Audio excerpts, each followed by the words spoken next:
네, 안녕하세요. 트레이딩룸의 카도입니다. 목소리를 들으시면 아시겠지만 지금 제가 몸 상태가 그렇게 좋은 상태가 아니에요. 우리가 또 영상이 제 건강보다 더 중요하잖아요. 그래서 일단 영상을 촬영을 하고 있는데 저번 영상에서 제가 이제 메자닌 투자 관련된 이야기를 했었는데 댓글이 이렇게 달렸었어요. 사실 이분 말처럼 다 알고 있는 사실이에요. 다 알아야 돼.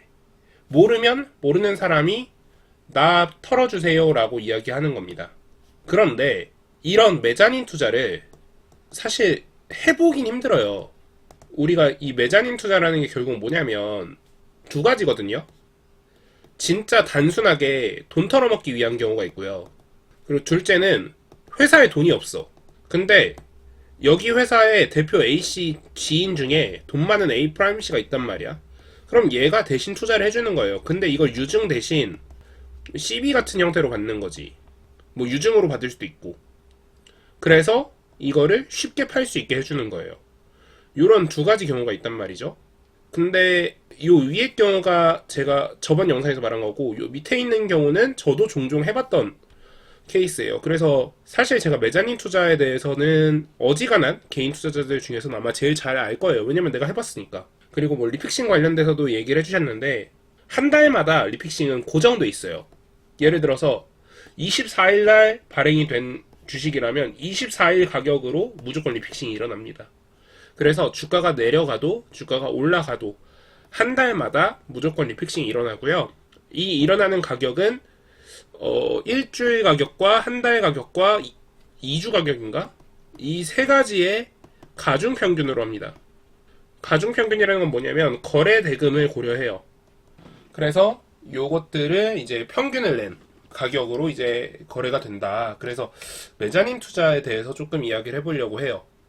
자, 사실 뭐 메자닌 투자라는 게 부정적인 시선이 분명히 있을 수 있어요. 그리고 저도 솔직히 그 메자닌 투자를 해주면서 내가 꼭 이렇게까지 해야 되나라는 생각이 들기도 했습니다. 왜냐면 그냥 정상적으로 너 회사에 내가 돈 투자해 줄 테니까 주식을 내놔 라는 유상증자 형태도 분명히 있을 텐데 왜 내가 CB로 들어가야 됐느냐? 일단 이거예요. 그 확신은 회사에 있어요. 투자자는요, 의심으로 가득 차야 합니다. 내가 의심을 하고 있는 이상 이 회사에 쉽게 돈을 투자해서는 안 돼요. 그것도 1년씩이나 장기적으로 묶일 돈을 투자해서는 안 됩니다. 그래서 어떤 방식을 취해야 되냐면 그냥 금전대차를 주는 거예요. 그래서 어떻게 하느냐? 돈을 빌려주고 돈을 갚으라고 하는 거예요. 대신 만약에 주가가 오르면 내가 주식으로 가져올게. 내 입장에선 위험이 없어요. 그래서 이런 식의 투자 계약을 하는 게 일종의 메자닌 투자예요. 물론 뭐 실제 그 실무자들이 사용하는 언어는 조금 다를 수도 있겠으나 그냥 제가 그 돈을 넣었던 입장으로서는 이렇다는 거죠. 그럼 이거의 수익률이 보통 어떻게 되느냐? 제가 보통 평균적으로 제가 이렇게 돈 투자를 해줄 때 5억 정도씩을 들어갔던 걸로 기억을 하는데 투자 성과가 5억을 넣어서 15억으로 나온 케이스가 있고요. 5억을 넣어서 5억 5천 이자만 받고 나온 적이 있고 5억을 넣어서 7억으로 나온 케이스가 있고 그리고 5억을 넣어서 지금 소송 중인 케이스가 하나 있습니다. 그리고 또 다른 케이스에 10억을 넣어서 소송 중인 케이스가 하나 있고요. 그러니까 이런 식으로 극과 극이에요. 그러니까 5억을 넣어서 소송 중인 케이스는 이쪽에서 저한테 주식을 못 주겠다. 그럴 거였으면 풋옵션을 넣었어야지. 10억을 넣어서 소송 중인 경우는 회사가 좀 문제가 있는 경우. 그래서 어쨌든 위험 없이 그래도 저위험으로, 그러니까 이것도 실질적으로 5억을 넣어서 지금 이게 거의 17억에서 20억 사이가 돼야 되는 돈이거든요. 그러다 보니까 이런 건데, 그러니까 실질적으로 30억 정도가 들어가서 뭐 27억 5천, 거기에 47억 5천, 이것까지 만약에 받는다 치면, 원금이라도 받는다 치면 거의 뭐 2배죠. 그러니까 2배치기가 가능한 단순 투자인 거예요. 1년 동안. 자, 그래서 이 메자닌 투자라는 게 되게 매력적인 상품인데 일반인들한테 오픈이 잘 안 되죠. 왜냐면 일단 첫 번째로 이 정도의 큰 금액이 있어야 되고, 둘째로 상장사의 지인이 있어야 되고, 그러니까 상장사에서 이 사람한테 투자를 받아도 안전하다. 그러니까 이게 투자를 해주는 사람도 안전해야 되고 투자를 받는 사람도 안전해야 되거든. 그래서 둘 다 서로 안전하다라는 보증이 있어야 돼요. 근데 그 보증의 가장 쉬운 방법은 서로 지인이어야 되지. 그래서 뭐 물론 구린 놈 이렇게 조합이 될 수도 있지만 깨끗한 놈 조합이 될 수도 있잖아요. 깨끗한 놈 조합일 경우에는 이렇게 서로 쉽게 보증하는 방법이 서로 지인인 경우고, 구린 놈 조합일 때도 당연히 서로 이제 더러운 놈들끼리 알아본다고, 더러운 놈들 이렇게 조합이 돼서 그걸 찾는 거죠. 자, 그렇게 해서 저는 이렇게 깨끗하게 해도 두 배치기가 됐어요. 그러면 진짜 더럽게 하는 애들은 몇 배를 먹겠냐는 거죠. 자, 그러면 야, 여기서 네가 주가에 대해서 뭐 흔들려고 한 뭐 그런 의도는 없었어? 당연히 없었습니다. 자, 왜 그랬냐면요. 일단 첫째로 이 메자닌 투자라는 것 자체가 기본적으로 회사가 두 가지 경우로 나뉘어요. 신규 사업에 진출해야 돼서 돈 필요하는 경우, 그리고 주식 팔이하는 경우.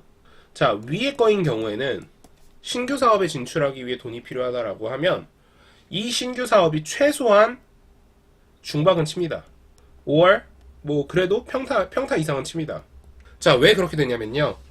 자, 신규 사업을 진출한다라고 해서 투자 제안서를 만들어서 투자를 유치했다는 것 자체만으로도 어느 정도 검증이 된 거예요.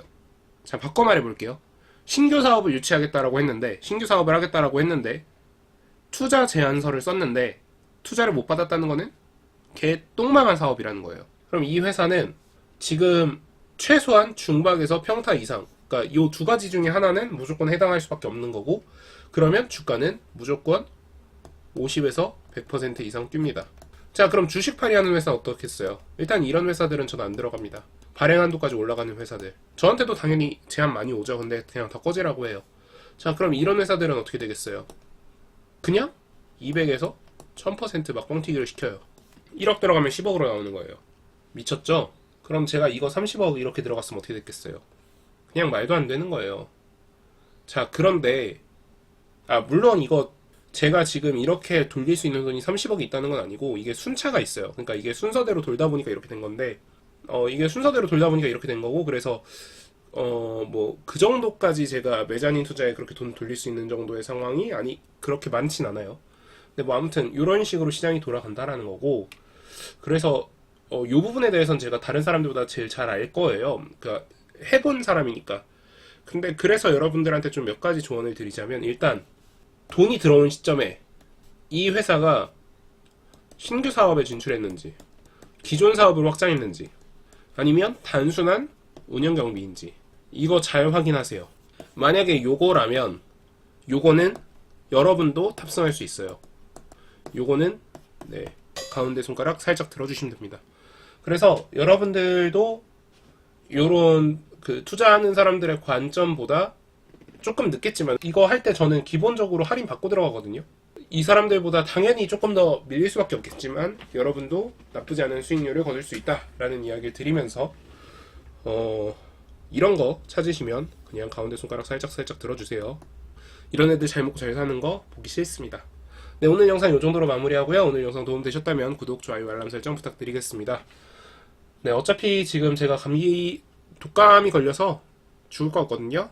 그래서 방검복도 안 입고 다니겠습니다. 감사합니다. 지금까지 트레이딩룸의 카도였습니다.